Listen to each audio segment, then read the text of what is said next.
These days, life in South Korea feels almost normal.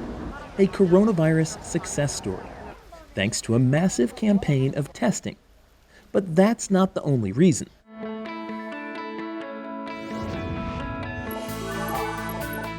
During an outbreak, authorities have warrantless access to cell phone, GPS, and bank records that quickly reveal the movement of those infected.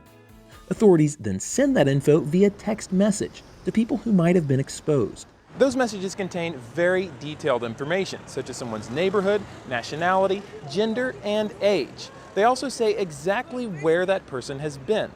But very few South Koreans are upset. Essentially, Koreans have given up some privacy in exchange for more essential freedoms, like the ability to leave their houses or go shopping. Some people think it goes too far, but I don't think so. This is the way the virus can be contained. It makes more sense to limit personal freedom rather than to limit everyone's freedom, like if things were locked down. But the approach has critics. It's been very efficient in terms of public health, but the strategy is somewhat lacking when it comes to privacy and the protection of personal information. Authorities insist the data is safe and the collection is legal and temporary. But just how temporary, given the outbreak could last for years? The concern, of course, is that once government has data, they never want to give it up.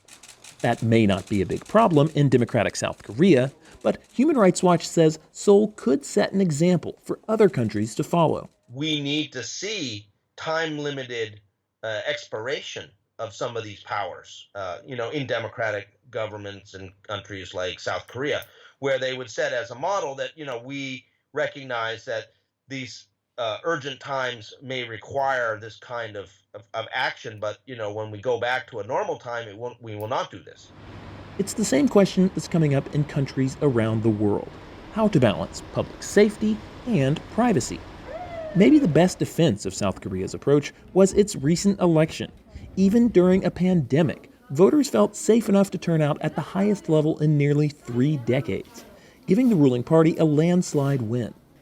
And that may be a lesson for countries like the U.S., who are struggling to contain the virus during an election year.